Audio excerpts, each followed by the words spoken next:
یقین رکھو جن لوگوں نے کفر اختیار کیا اور کفر ہی کی حالت میں جان دی، ان میں سے کوئی اگر اپنے آپ کو سزا سے بچانے کے لیے روئے زمین بھر کر بھی سونا فدیے میں دے تو اسے قبول نہ کیا جائے گا۔ ایسے لوگوں کے لیے دردناک سزا تیار ہے اور وہ اپنا کوئی مددگار نہ پائیں گے۔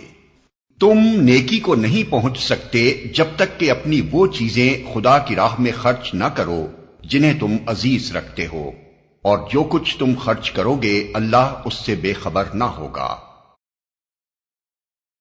تم نیکی کو نہیں پہنچ سکتے جب تک کہ اپنی وہ چیزیں خدا کی راہ میں خرچ نہ کرو جنہیں تم عزیز رکھتے ہو۔ اس سے مقصود ان کی اس غلط فہمی کو دور کرنا ہے جو وہ نیکی کے بارے میں رکھتے تھے۔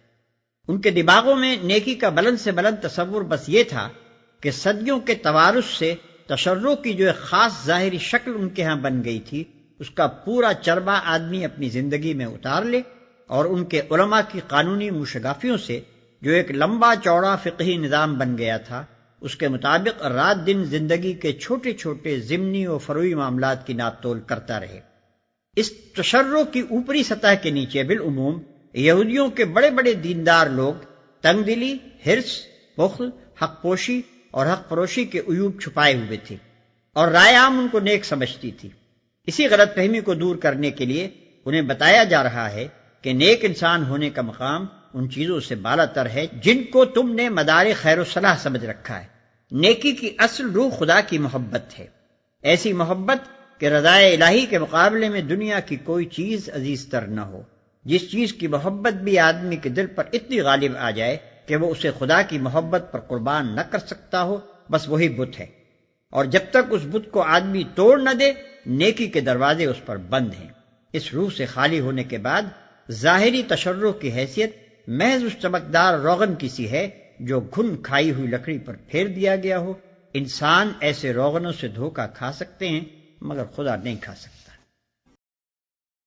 کھانے کی یہ ساری چیزیں جو شریعت محمدی میں حلال ہیں بنی اسرائیل کے لیے بھی حلال تھیں، البتہ بعض چیزیں ایسی تھیں جنہیں تورات کے نازل کیے جانے سے پہلے اسرائیل نے خود اپنے اوپر حرام کر لیا تھا۔ ان سے کہو اگر تم اپنے اعتراض میں سچے ہو تو لاؤ تورات اور پیش کرو اس کی کوئی عبارت۔ کھانے کی یہ ساری چیزیں بنی اسرائیل کے لیے بھی حلال تھیں۔ قرآن اور محمد صلی اللہ علیہ وسلم کی تعلیمات پر جب علماء یہود کوئی اصولی اعتراض نہ کر سکے، کیونکہ اساس دین جن امور پر ہے ان میں انبیاء سابقین کی تعلیمات اور نبی عربی صلی اللہ علیہ وسلم کی تعلیم میں یکسر منہ فرق نہ تھا، تو انہوں نے فقہی اعتراضات شروع کیے۔ اس سلسلے میں ان کا پہلا اعتراض یہ تھا کہ آپ نے کھانے پینے کی بعض ایسی چیزوں کو حلال قرار دیا ہے جو پچھلے انبیاء کے زمانے سے حرام چلی آ رہی ہیں۔ اسی اعتراض کا یہاں جواب دیا جا رہا ہے۔ جنہیں تورات کے نازل کیے جانے سے پہلے اسرائیل نے خود اپنے اوپر حرام کر لیا تھا۔ اسرائیل سے مراد اگر بنی اسرائیل لیے جائیں تو مطلب یہ ہوگا کہ نزول تورات سے قبل بعض چیزیں بنی اسرائیل نے محض رسماً حرام قرار دے لی تھیں، اور اگر اس سے مراد حضرت یعقوب علیہ السلام لیے جائیں تو اس کا مطلب یہ ہوگا کہ آن جناب نے بعض چیزوں سے طبعی کراہت کی بنا پر یا کسی مرض کی بنا پر اعتراض فرمایا تھا، اور ان کی اولاد نے بعد میں انہیں ممنوع سمجھ لیا۔ یہی مؤخر الذکر روایت زیادہ مشہور ہے، اور بعد والی آیت سے یہ بات صاف طور پر ظاہر ہوتی ہے کہ اونٹ اور خرگوش وغیرہ کی حرمت کا جو حکم بائبل میں لکھا ہے وہ اصل تورات کا حکم نہیں ہے، بلکہ یہودی علماء نے بعد میں اسے داخل کتاب کر دیا ہے۔ اس کے بعد بھی جو لوگ اپنی جھوٹی گھڑی ہوئی باتیں اللہ کی طرف منسوب کرتے رہیں وہی در حقیقت ظالم ہیں۔ کہو اللہ نے جو کچھ فرمایا ہے سچ فرمایا ہے۔ تم کو یکسو ہو کر ابراہیم کے طریقے کی پیروی کرنی چاہیے، اور ابراہیم شرک کرنے والوں میں سے نہ تھا۔ مطلب یہ ہے کہ ان فقہی جزیات میں کہاں جا پھنسے ہو؟ دین کی جڑ تو اللہ واحد کی بندگی ہے جسے تم نے چھوڑ دیا اور شرک کی علائشوں میں مبتلا ہو گئے۔ اب بحث کرتے ہو فقہی مسائل میں، حالانکہ یہ وہ مسائل ہیں جو اصل ملت ابراہیمی سے ہٹ جانے کے بعد انحطاط کی طویل صدیوں میں تمہارے علماء کی مشگافیوں سے پیدا ہوئے۔ بے شک سب سے پہلی عبادت گاہ جو انسانوں کے لیے تعمیر ہوئی وہ وہی ہے جو مکے میں واقع ہے. اس کو خیر و برکت دی گئی تھی اور تمام جہان والوں کے لیے مرکز ہدایت بنایا گیا تھا. یہودیوں کا دوسرا اعتراض یہ تھا کہ تم نے بیت المقدس کو چھوڑ کر کعبے کو قبلہ کیوں بنایا، حالانکہ پچھلے انبیاء کا قبلہ بیت المقدس ہی تھا. اس کا جواب سورہ بقرہ میں دیا جا چکا ہے، لیکن یہودی اس کے بعد بھی اپنے اعتراض پر مصر رہے، لہذا یہاں پھر اس کا جواب دیا گیا ہے. بیت المقدس کے متعلق خود بائبل ہی کی شہادت موجود ہے کہ حضرت موسیٰ علیہ السلام کے 450 برس بعد حضرت سلیمان علیہ السلام نے اس کو تعمیر کیا. سلاطین باب 6 آیت 1. اور حضرت سلیمان علیہ السلام ہی کے زمانے میں وہ قبلہ اہل توحید قرار دیا گیا. کتاب مذکور باب 8 آیت 29 اور 30.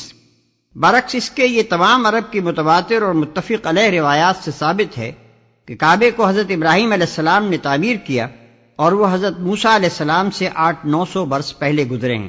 لہذا کعبے کی اولیت ایک ایسی حقیقت ہے جس میں کسی کلام کی گنجائش نہیں. اس میں کھلی ہوئی نشانیاں ہیں. ابراہیم کا مقام عبادت ہے اور اس کا حال یہ ہے کہ جو اس میں داخل ہوا مامون ہو گیا.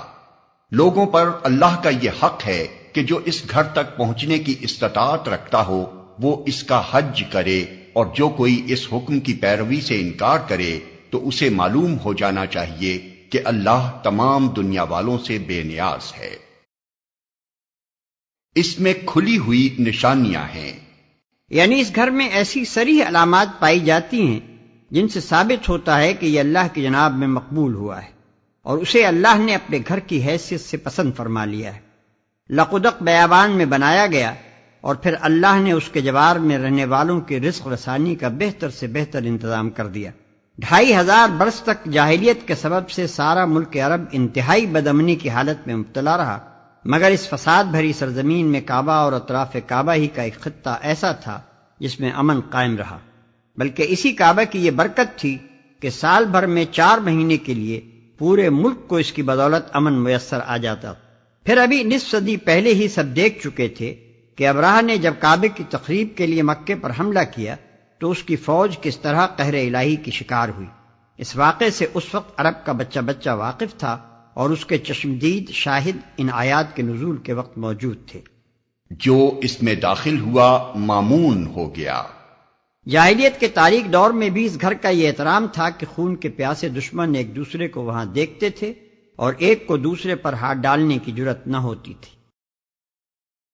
کہو اے اہل کتاب، تم کیوں اللہ کی باتیں ماننے سے انکار کرتے ہو؟ جو حرکتیں تم کر رہے ہو اللہ سب کچھ دیکھ رہا ہے.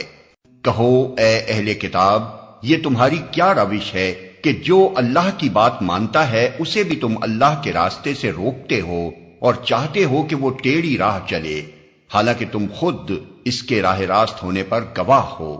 تمہاری حرکتوں سے اللہ غافل نہیں ہے.